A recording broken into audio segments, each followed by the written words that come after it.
Good morning, students. Students, in previous lecture, we read about how the physical features of the earth were formed.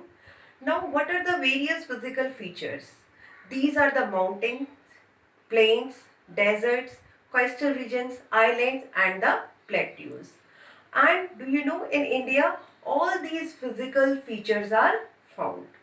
So today we will start with the first physical feature, that is the mountain range.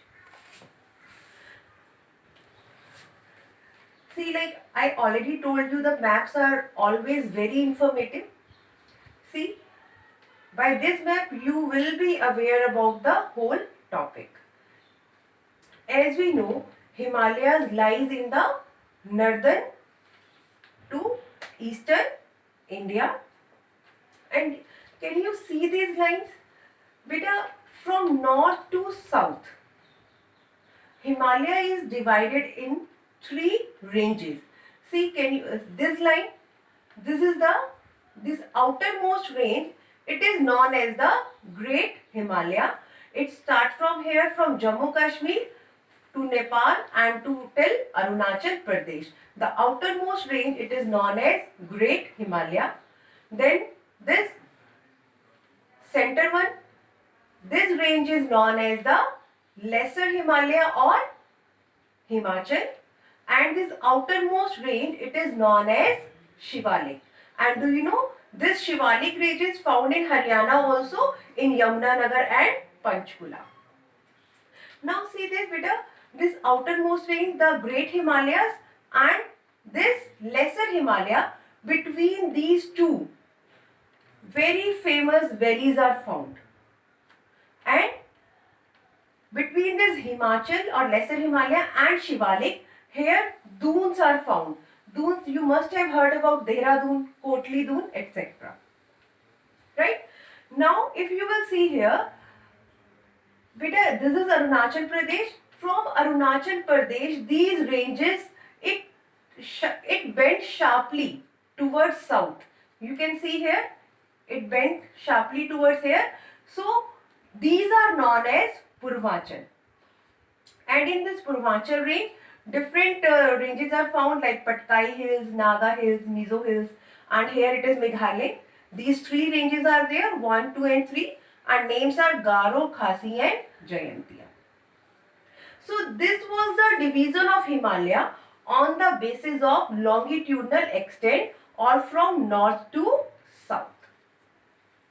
In the same way, these Himalayan ranges are divided according to region also. Between the Indus and Satluj river, as we know, the Indus river flows from here and Satluj river from Punjab. So this, from Indus till Satluj, it is known as Punjab Himalayas. Then from Satluj till Kali river flows from Nepal.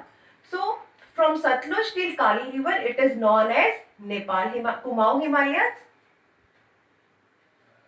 Then from here Sikkim, Teesta rivers flow. This region is known as Nepal Himalaya and other is known as Assam Himalaya. So now we will start from here, the Himalayan mountains. Now, as we discussed in previous lecture, that Himalayan range is the young fold mountains.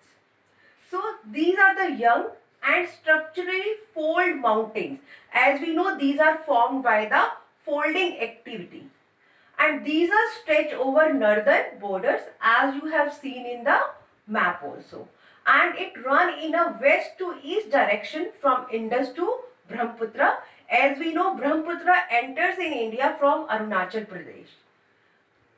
These are the loftiest and most rugged mountain barriers. Loftiest means highest and rugged means uneven. It covers distance of about 2,400 km and width from 400 km in Kashmir to 150 km in Arunachal Pradesh. It means in Jammu and Kashmir these are broader, and in Arunachal Pradesh its width became less. Now the next topic is three parallel ranges in longitudinal extent. So the first one, the topmost, the northernmost parallel ranges, that is known as Himadri, Great Himalaya or Inner Himalaya. This is the northernmost range, as you have seen in map. It is the most continuous and longest range. It has the loftiest and prominent peaks. These prominent peaks are Mount Everest, Kanchenjunga, Kamet, etc. Its average height is 6,000 meter. This parallel range is composed of granite. These are perennially snowbound. Perennially means throughout the year these are covered with snow. Number of glaciers descend from these peaks. Now the next is Himachal or Lesser Himalaya. These lies between Himadri, the topmost range, and Shivalik, the southernmost range of Himalaya. These are formed of highly compressed and altered rocks. Compressed and altered means when there are some changes. These changes can happen through the erosion activity.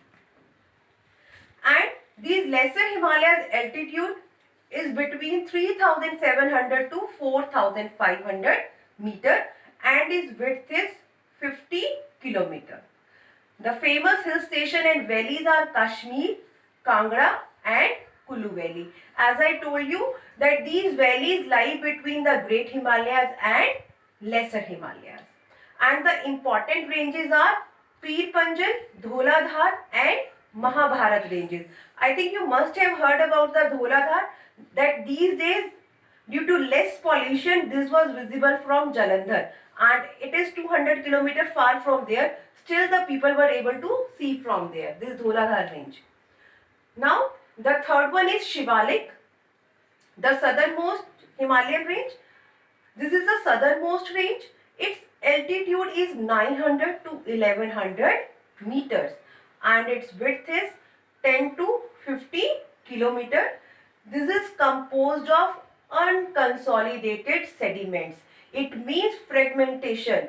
Small parts are involved here. Valleys are covered with thick gravel and alluvium. Alluvium is the deposit that are brought by the rivers. And between the Lesser Himalaya and Shivalik, what lies? Dunes. Dehradun, Kotli Dun and Patli Dun. So this was about the parallel ranges in longitudinal or north to south of Himalayas. In the same way, as I told you that there are some regional division of Himalayas also. First one is Punjab Himalaya. It lies between Indus and Satluj river. Like Indus river flows from Jammu Kashmir and Satluj river from Punjab. The next one is Kumaon Himalayas. It lies between Satluj and Kali river. Then Nepal Himalaya. This lies between Kali and Teesta river.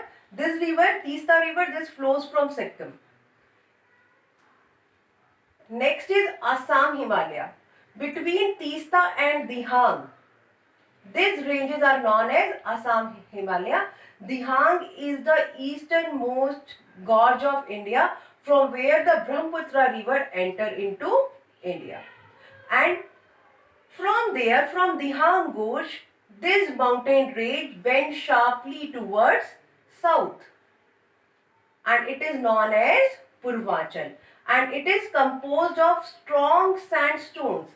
It is covered with dense forest. And the famous hills are Patkai Hills, Naga Hills, Mizo Hills and Manipur Hills. So this way, now we are aware about the mountain ranges of India. Hope all of you have understood the topic.